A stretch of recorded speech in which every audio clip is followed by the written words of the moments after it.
أشهد أن لا إله إلا الله وحده لا شريك له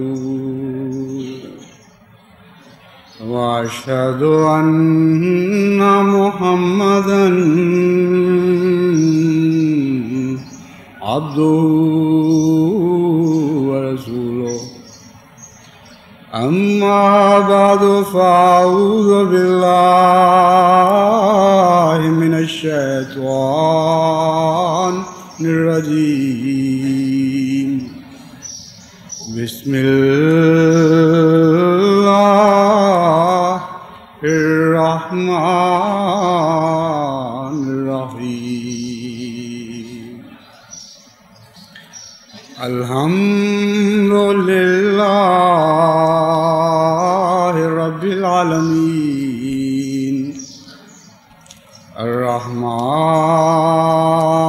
الرحمن الرحيم مالك يوم الدين إياك نعبد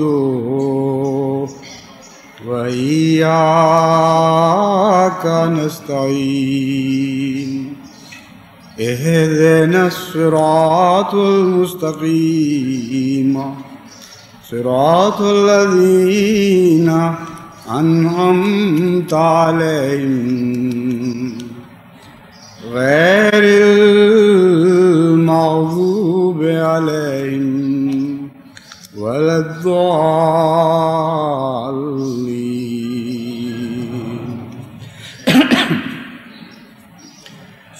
گزشتہ خطبے میں جس میں میں نے والعصر کے مضمون پر روشنی ڈالتے ہوئے خصوصیت کے ساتھ اس صورت کے دوسرے حصے کے بعض مضامین احباب جماعت کے سامنے پیش کیے تھے، اس سے متعلق مجھے ایک خط موصول ہوا جس سے معلوم ہوا کہ والعصر کے متعلق جب میں بیان کر رہا تھا تو اس میں مجھ سے 2 غلطیاں سرزد ہوئیں، اور میں اس خط لکھنے والے کا بہت ممنون ہوں کیونکہ وہ غلطی خصوصاً اس کا پہلا حصہ اس نوعیت کا ہے کہ لازماً اس کی اصلاح ہونی ضروری ہے۔ ان صاحب نے مجھے لکھا کہ والعصر سے متعلق جو میں نے یہ کہا کہ حضرت اقدس مسیح موعود علیہ السلام نے اس سے 1000 سال مراد لیے ہیں تو یہ درست نہیں ہے، اور دوسری بات یہ کہ والعصر کے اعداد 1000 نہیں بنتے بلکہ لفی خسرن کے اعداد 1000 عملاً تو وہ 980 بنتے ہیں لیکن تقریباً 1000 بنتے ہیں۔ تو انہوں نے جب اس بات کی نشاندہی کی تو اس سے ایک تو یہ فائدہ پہنچا کہ بر وقت اس غلطی کا علم ہوا اور میں جماعت کے سامنے اس کی تصحیح ضروری سمجھتا ہوں۔ ہر چند کے نسیان کے نتیجے میں، بھول چوک کے نتیجے میں جو غلطی ہو وہ قابل مواخذہ نہیں ہوتی، لیکن بعض مقامات ایسے ہوتے ہیں کہ وہاں غلطی پھیل کر عام ہو جانے کا خطرہ ہوتا ہے، اور پھر بعض مقام ایسے ہوتے ہیں جن کی طرف غلط بات منسوب کرنا خواہ بھول کے نتیجے میں ہو نہایت سنگین بات بنتی ہے۔ اس لیے بھول چوک اپنی جگہ، لیکن اس محل اور موقع پر یعنی خطبہ ہو رہا ہو خلیفہ وقت کا اور حضرت مسیح موعود علیہ السلام کی طرف بات منسوب کی گئی ہو، یہ بھول چوک بھی اپنی ذات میں ایک بڑی غلطی ہے۔ جہاں تک استغفار کا تعلق ہے وہ تو میری اپنے رب کے سامنے ہے، لیکن جہاں تک وضاحت کا تعلق ہے میں سمجھتا ہوں کہ جماعت کے سامنے اس وضاحتاً پیش کروں کہ کیوں ایسا ہوا۔ حضرت مسیح موعود علیہ السلام نے اللہ تعالیٰ سے علم پا کر کشفاً جو سورہ عصر کی تفسیر فرمائی، اس میں یہ بات خاص طور پر بیان کی گئی کہ اس صورت کے اندر جو اعداد ہیں ان میں بہت بڑی حکمتیں مضمر ہیں۔ مثلاً آپ نے آدم سے لے کر زمانہ نبوی کے اختتام تک کا جو عرصہ گزرا ہے، یعنی 4739 برس، سورہ عصر کے پورے اعداد سے استنباط فرمایا، اور فرمایا کہ اس سورت کے شروع سے آخر تک کے جو اعداد ہیں وہ 4739 بنتے ہیں۔ اور یہ علم مجھے اللہ تعالیٰ نے کشفاً عطا فرمایا ہے کہ یہ وہ زمانہ ہے جو آدم سے لے کر حضرت محمد مصطفیٰ صلی اللہ علیہ وآلہ وسلم کے زمانہ نبوت کو شامل کر کے آخر تک بنتا ہے۔ جب وہ میں نے خط پڑھا ان صاحب کا تو مجھے یاد آ گیا کہ میرے ذہن میں یہ اشتباہ کیوں پیدا ہوا تھا۔ بسا اوقات یہ ہوتا ہے کہ حضرت مسیح موعود علیہ السلام جب ایک تفسیر پیش فرماتے ہیں تو وہ تفسیر اتنی خیال انگیز ہوتی ہے کہ آگے بہت سے دوسرے گوشے بھی روشن ہونے شروع ہو جاتے ہیں، اور انسان کی توجہ تفسیر کے بعض نئے نئے پہلوؤں کی طرف منتقل ہو جاتی ہے۔ تو چونکہ ایک عرصہ پہلے میں نے اس صورت پر غور کیا تھا حضرت مسیح موعود علیہ السلام کی تفسیر کی روشنی میں، تو میرے ذہن میں جو دو باتیں نمایاں طور پر سامنے آئیں وہ اس غلطی کا موجب بنی، اور ایک زمانے کے بعد میں یہ سمجھا غلطی سے کہ یہ تفسیر میں نے مسیح موعود علیہ السلام کی پڑھی تھی، حالانکہ وہ خود اس تفسیر پر مبنی تھی، مگر تھی میری اپنی تفسیر۔ وہ کیا تھی وہ بیان کرنے سے پہلے میں کچھ اور باتیں والعصر سے متعلق بیان کروں گا۔ جیسا کہ میں نے پہلے بات کھولی ہے، اس دن سورہ عصر کے آخری حصے کی طرف میری توجہ زیادہ تھی، اور میں جماعت کو خصوصیت کے ساتھ وتواصوا بالحق وتواصوا بالصبر کے مضمون کی طرف متوجہ کرنا چاہتا تھا۔ اس لیے پہلا حصہ محض سرسری طور پر مذکور ہوا، لیکن وہ ایک بہت ہی دلچسپ حصہ ہے اور اپنی ذات میں اس لائق ہے کہ اس سے متعلق نسبتاً زیادہ کھول کر بات جماعت کے سامنے پیش کی جائے۔ عصر کا لفظ ایک حیرت انگیز لفظ ہے جو مجموعہ تضادات ہے، یعنی اس کے معنوں میں ضدین پائی جاتی ہیں۔ عصر کا ایک مطلب ہے نچوڑنا، اور ایک مطلب ہے عطا کرنا، یعنی نچوڑ کر ایک انسان رس حاصل کرتا ہے، یہ بھی عصر کا مطلب ہے، اور کسی پر فیض جاری کرے، یہ بھی عصر کا مطلب ہے۔ اور یہ دونوں مطلب اکٹھے ہو جاتے ہیں جب عصر کے معنی یہ ہوتے ہیں کہ ایسی گھنگور گھٹا جو خوب پانی سے بھری ہوئی ہو وہ کھل کر برسے۔ اس کے موقع پر بھی عرب عصر مصدر سے فعل نکالتے ہیں، اور عصرہ کا مطلب ہے ایسی گھنگور گھٹا جو خوب کھل کر برسے۔ اس میں نچوڑنے کے معنی بھی آ گئے اور عطا کے معنی بھی آ گئے، اور بالکل اس کے برعکس معنی بھی عصر لفظ میں پائے جاتے ہیں، اور وہ ہیں روک رکھنا، اور ایک فیض کو یا ایک تعلق کو دوسرے تک پہنچنے سے محروم کر دینا اور اس کے رستے میں حائل ہو جانا۔ ایک انسان فیض رسان ہو، اس کے رستے میں کوئی آ کر کھڑا ہو جائے اور اس کے فیض کو دوسرے تک نہ پہنچنے دے، خود اس کو اللہ تعالیٰ نے کچھ عطا کیا ہو اور وہ اپنے تک محدود کر لے اور کنجوسی کے ساتھ اپنے تک روک کر رکھ لے، یہ بھی عصر کے معنی ہیں۔ تو دیکھیے اول معنی اور دوسرے معنی میں بالکل ضد پائی جاتی ہے۔ اسی طرح عصر کا معنی صبح سے لے کر سورج کے زوال تک کا وقت بھی ہے، یعنی جب سورج چڑھ رہا ہو اور روشنی عطا کر رہا ہو اور اپنے عروج کی طرف رواں ہو، اور پھر بالکل اس کے برعکس سورج کے زوال سے لے کر غروب تک کا زمانہ بھی عصر کے معنوں میں شامل ہے، اور عرب دونوں وقتوں کے لیے عصر کا لفظ استعمال کرتے ہیں۔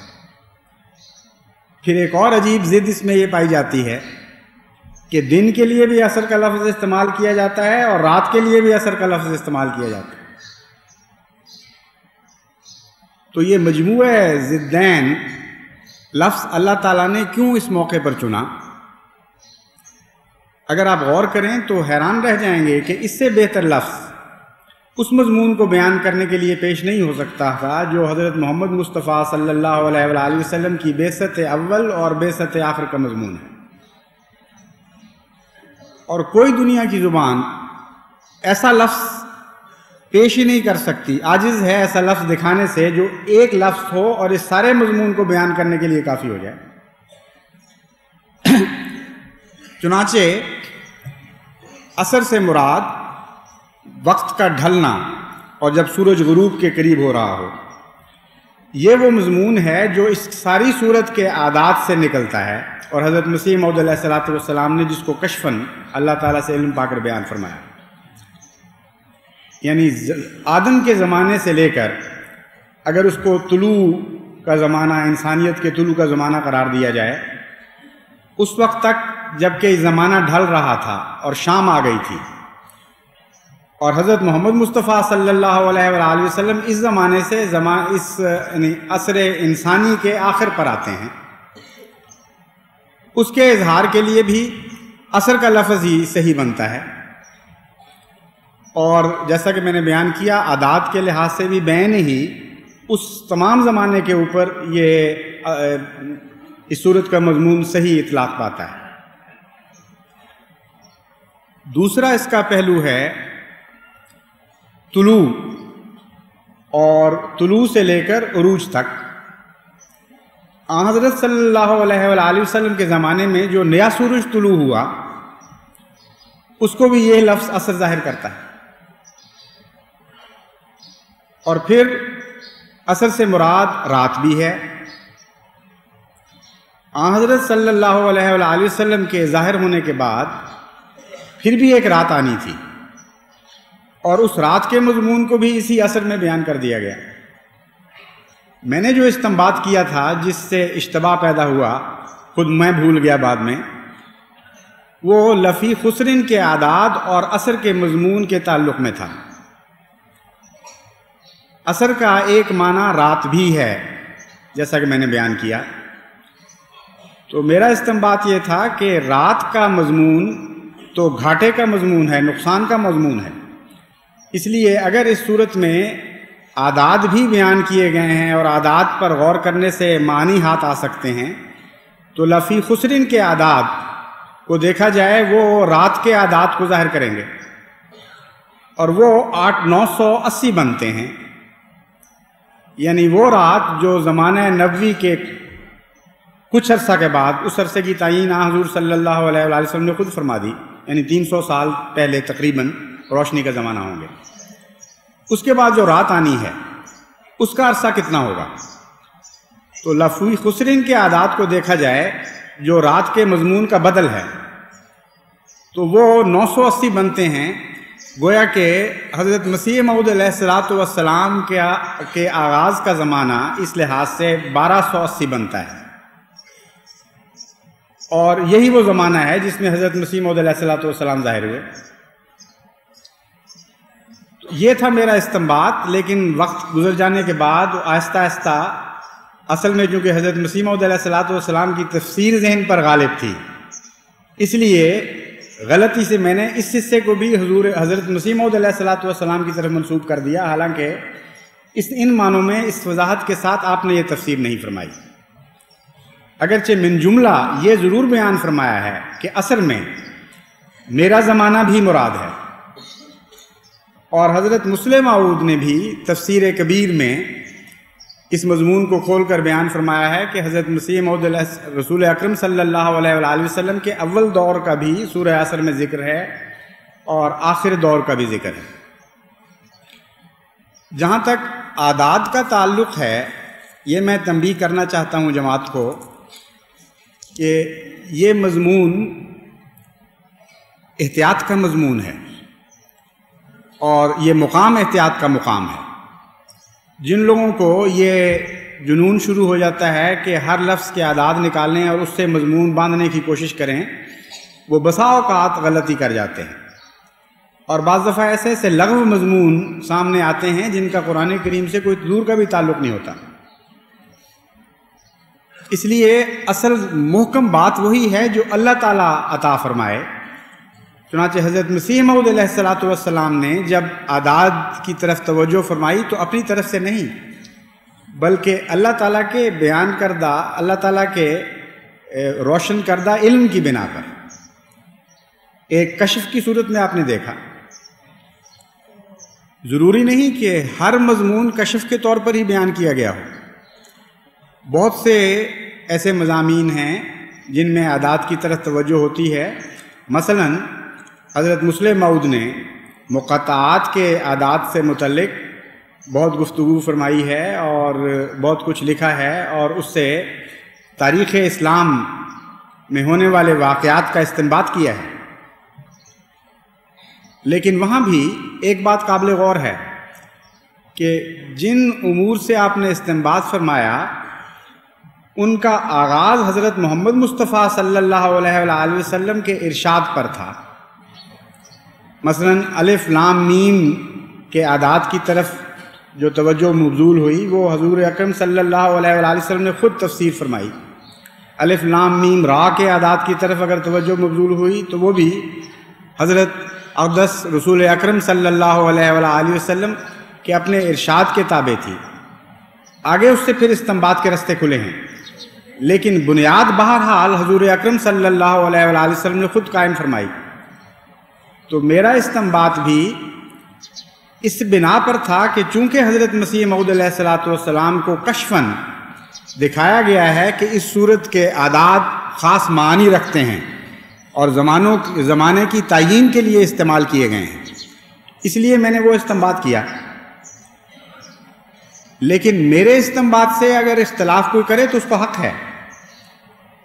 کیونکہ بہرحال یہ ایک میرا استنباط ہے، لیکن حضرت مسیح موعود علیہ الصلوۃ والسلام کے استنباط سے کسی کو اختلاف کا حق نہیں۔ لیکن اگر میرے اس استنباط سے کوئی اختلاف کرے بھی تب بھی جو مضمون میں نے بیان کیا ہے وہ اپنی جگہ درست ہے، یعنی اس مضمون کی صحت پر اس کا کوئی بھی اثر نہیں پڑتا کہ ان اعداد میں وہ زمانہ مراد ہے یا نہیں، عصر کی رات والا یا کچھ اور مراد ہے، کیونکہ جہاں تک عصر کے یہ معنی ہیں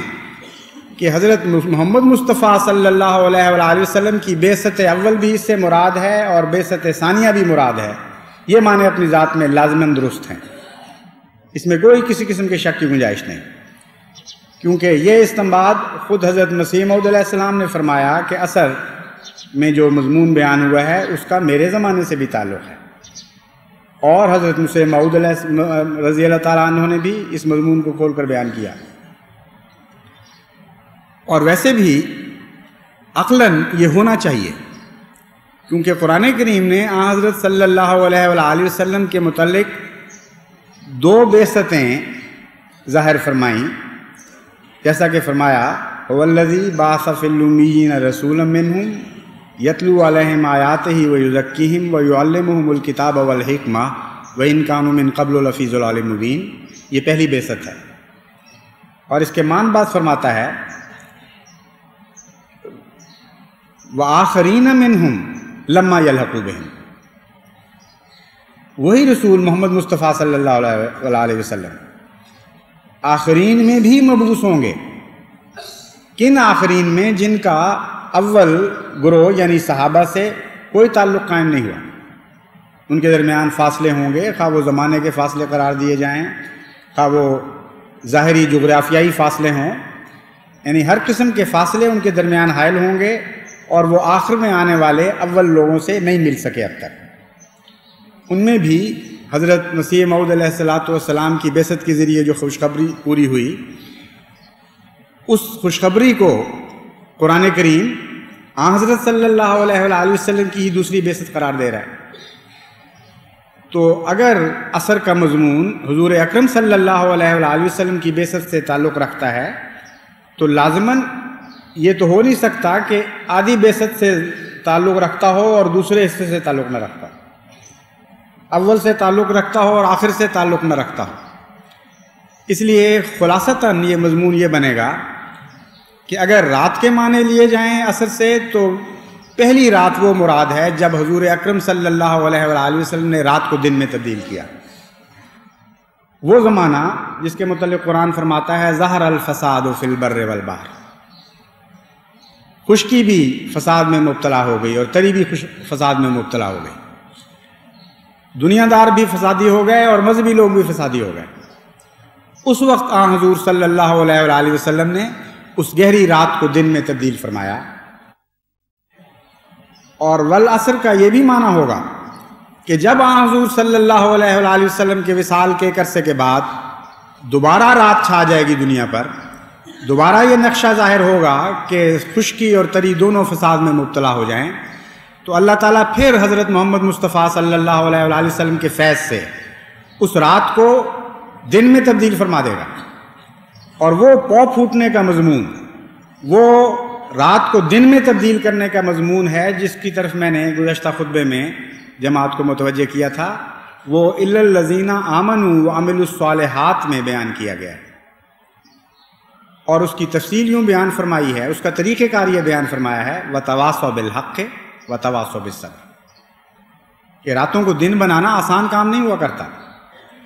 یہ کہنے کی بات صرف نہیں ہے کہ تفسیر کی اور لذتیں حاصل کر لیں، بلکہ ایک بہت لمبا قربانی کا دور ہے جو راتوں کو دنوں میں بدلا کرتا ہے. اور وہ دور اس طرح شروع ہوگا، ایسے لوگ پیدا ہو جائیں گے جو اپنے ایمان کی تجدید کریں گے،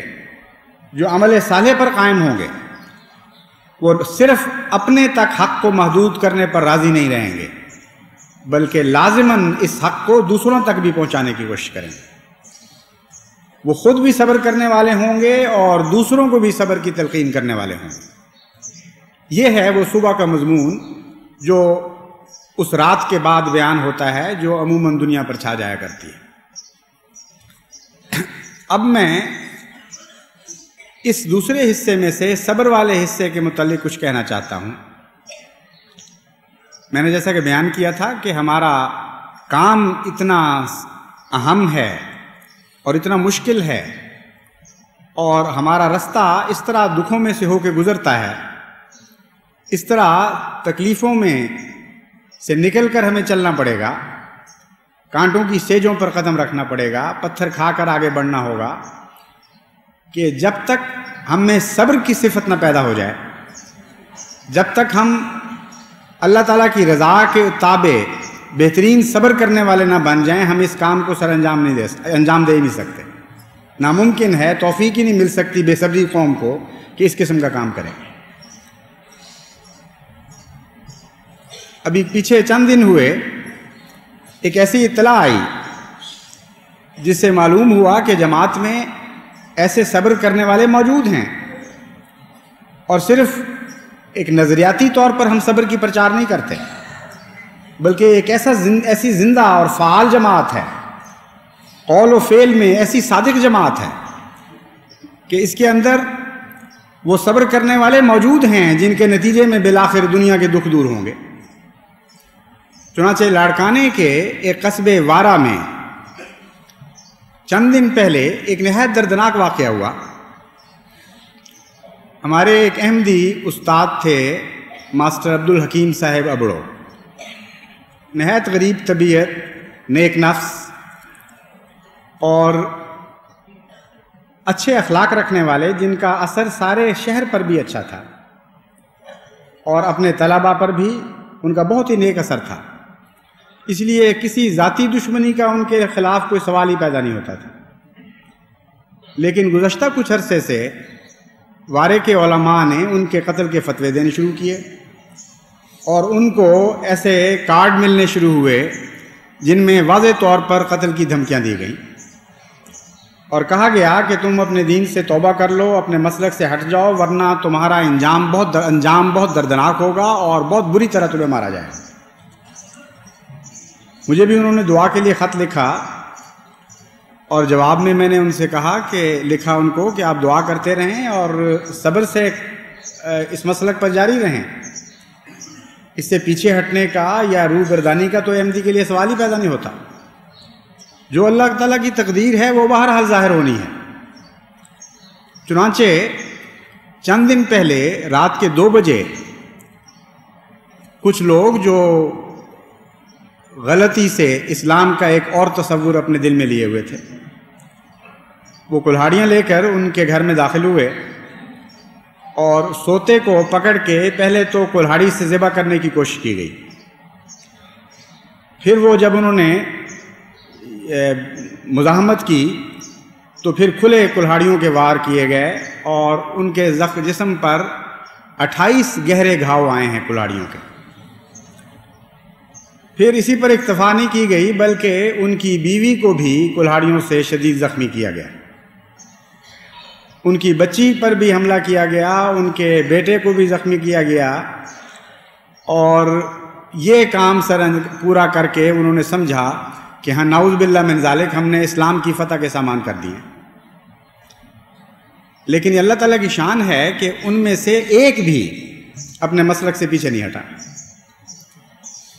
بڑے صبر کے ساتھ وہ آخر وقت تک اس پر قائم رہے اور سرے منہ بھی انہوں نے انحراف کی راہ اختیار نہیں کی. یہ وہ عملی تفسیر ہے الا الذین آمنوا وتواصوا بالحق وتواصوا بالصبر کی، کہ جماعت ایک ایسی قائم ہونے والی ہے جو نہ صرف صبر کی تلقین کرے گی بلکہ خود صبر کا دامن پکڑ کے بیٹھ رہے گی، اور جتنی بڑی سے بڑی آزمائش میں بھی اس جماعت کو مبتلا کیا جائے گا وہ صبر کا دامن نہیں چھوڑے گی. لیکن بسا اوقات یہ بھی ہوتا ہے کہ ایک صبر کرنے والے کے دکھ کو دیکھ کر، اس کی تکلیف سے متاثر ہو کر کم حوصلے والے اپنا صبر کا دامن چھوڑ دیتے ہیں. بعض دفعہ کسی آپریشن کو دیکھتے ہوئے جس کا آپریشن ہو رہا ہو اس کو تو اتنی تکلیف نہیں ہو رہی ہوتی جتنی دیکھنے والے بعض دفعہ محسوس کرتے ہیں. اور میں نے خود دیکھا ہے ایک نظارہ کہ ایک دانت نکلاتے وقت ایک مریض کی جو حالت تھی اس کو دیکھ کر ایک نوجوان جو پاس کھڑے تھے وہ بے ہوش ہو کے زمین پہ جا پڑے، اور جن کا دانت نکالا جا رہا تھا ان کو پرواہ بھی نہیں تھی. تو اس لیے میں نے اس مضمون کو اٹھایا ہے کہ جب ایسے واقعات رونما ہوں، اور ہماری تقدیر میں یہ لکھے ہوئے ہیں، یہ تو ہوں گے ہمارے ساتھ، بیٹوں کے سامنے باپ ذبح کیے جائیں گے، باپوں کے سامنے بیٹے ذبح ہوں گے، عورتیں بیوائیں ہوں گی، بچے یتیم ہوں گے. جو مسلک ہم نے پکڑا ہے یہ تو وہ ہے جو حضرت محمد مصطفیٰ صلی اللہ علیہ وآلہ وسلم کا دکھایا ہوا راستہ ہے. اس راستے پر تو یہ چیزیں آنی ہیں، لیکن میں اپنے کمزوروں کو نصیحت کرنا چاہتا ہوں کہ یہ لوگ جو صبر پر قائم ہیں اور صبر پر قائم رہیں گے، ان کی قربانیوں کو اپنی بے صبری کے ذریعے ضائع نہ کریں. ہرگز کوئی ایسا رد عمل نہ دکھائیں جس کے نتیجے میں ہمارے صبر کرنے والوں کا صبر ضائع ہو جائے. کامل سکون کے ساتھ توکل علی اللہ کرتے ہوئے، دعائیں کرتے ہوئے ہم نے اس راستے پر آگے بڑھتے چلے جانا ہے، اور ظلم کے جواب میں ظلم نہیں کرنا. ہماری سرشت میں یہ بات داخل کر دی گئی ہے اور ہم نے اس کی حفاظت کرنی ہے. ہمیں بنایا اس طور پر گیا ہے کہ تم نے ظلم برداشت کرنے ہیں لیکن مقابل پر ظلم نہیں کرنا. بس میں جماعت کو نصیحت کرتا ہوں کہ اس بات پر پورے صبر کے ساتھ قائم رہیں، جو کچھ بھی سر پہ گزر جائے دعائیں کریں اور اللہ تعالیٰ سے مدد کے طالب ہوں، لیکن اپنے ہاتھ میں قانون لے کر اپنے بدلے خود نہیں اتار لیں. دیکھو حضور اکرم صلی اللہ علیہ وآلہ وسلم نے جو اسوہ ہمارے سامنے پیش فرمایا، اس اسوے کو چھوڑ کر ہم کہاں زندگی تلاش کریں گے؟ صرف وہی ایک زندگی کا راستہ ہے. جب قوموں کو ایسے دور سے واسطہ ہو جو صبر کا دور کہلاتا ہے، تو پھر دنیا کی کوئی طاقت بھی ان کے صبر کے پیمانے کو لبریز نہیں کر سکتی. وہ نہیں چھلکا کرتا. چھلکتا ہے تو دعاؤں میں آنسوؤں کے ذریعے چھلکتا ہے، لیکن ظلم کے بدلے ظلم کے نتیجے میں نہیں چھلکتا. حضرت صلی اللہ علیہ وآلہ وسلم پر جو صبر کا دور تھا وہ مکی دور تھا. ویسے تو اس تمام زندگی صبر پر آپ قائم رہے، لیکن مکی دور میں صبر کو ایک نمایاں حیثیت حاصل تھی. اس وقت حضرت خباب حضور صلی اللہ علیہ وآلہ وسلم کی خدمت میں حاضر ہوئے، جن پر بہت ہی مظالم ہوتے تھے اور بہت تکلیفیں دی جاتی تھیں۔ وہ بیان کرتے ہیں کہ حضور صلی اللہ علیہ وآلہ وسلم اکیلے خانہ کعبہ کے سائے تلے بیٹھے ہوئے تھے۔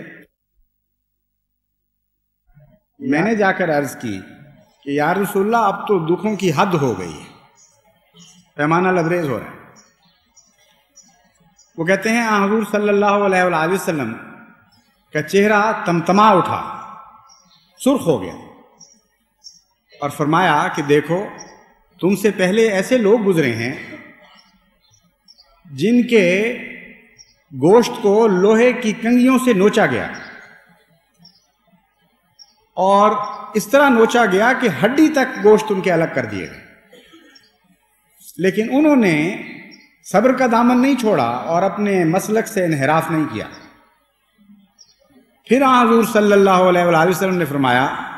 کہ دیکھو، تم سے پہلے ایسے لوگ گزرے ہیں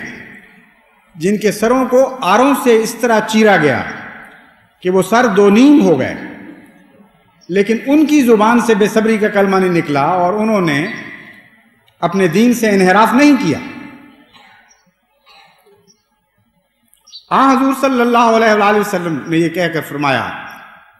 کہ لازماً میرا خدا اپنے اس کام کو پورا کرے گا جو اس نے میرے سپرد فرمایا ہے، لازماً اللہ تعالیٰ اس کام کو پورا کرے گا، یہاں تک کہ عرب کے ایک کنارے سے دوسرے کنارے تک اسلام اس طرح پھیل جائے گا کہ ایک شخص، ایک مسافر نہتہ اور کمزور، وہ سفر کرے گا اور اس کو کوئی خطرہ لاحق نہیں ہوگا۔ بس میں بھی جماعت کو یہ کہتا ہوں کہ حضرت محمد مصطفیٰ صلی اللہ علیہ وآلہ وسلم جو اصدق الصادقین تھے، آپ کے منہ کے نکلے ہوئے قول، آپ کے منہ کی نکلی ہوئی باتیں لازماً اٹل ہیں اور لازماً پوری ہوں گی۔ اس صبر کے رستے کو آپ پکڑے رکھیں جو حضرت محمد مصطفیٰ صلی اللہ علیہ وآلہ وسلم نے تجویز فرمایا تھا، اور لازماً وہ انقلاب آئے گا، وہ ہم نے نہیں کرنا، وہ خدا علیہ کے آئے گا جس انقلاب کے لیے جماعت احمدیہ کو پیدا کیا گیا۔ ایسے ملک جہاں آپ صبر کے نمونے دکھائیں گے، وہاں ایک کنارے سے دوسرے کنارے تک احمدیت پھیل جائے گی، اور اگر ساری دنیا کے احمدی صبر دکھائیں گے تو تمام دنیا کو اللہ تعالیٰ احمدیت سے بھر دے گا، یہاں تک کہ اس جماعت پر سورج غروب نہیں ہوگا۔ یہ ہے وہ پیغام جو حضور صلی اللہ علیہ وآلہ وسلم مومنین کو دینا چاہتے ہیں، اور یہی وہ مضمون ہے جو راتوں کو دن بنانے والا مضمون سورہ عصر میں بیان ہوا ہے۔ مجھے بعض دفعہ تعجب ہوتا ہے، لوگ بڑی بے صبری سے یہ لکھ دیتے ہیں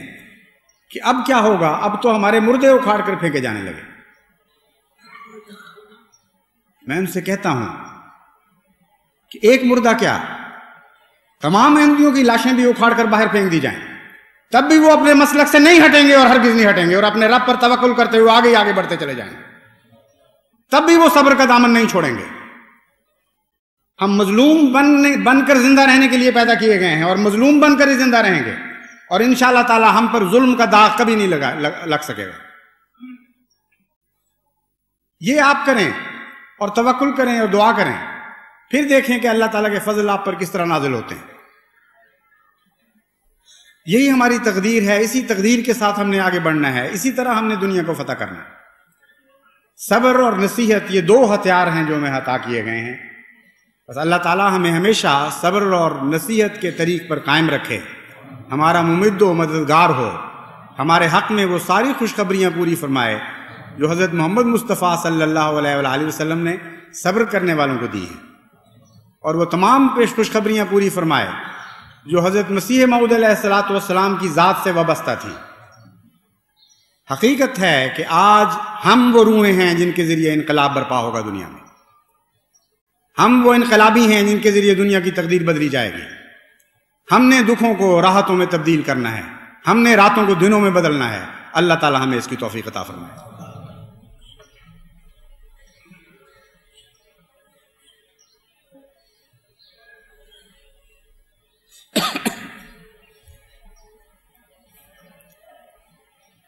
الحمدللہ نحمدہ ونستعینہ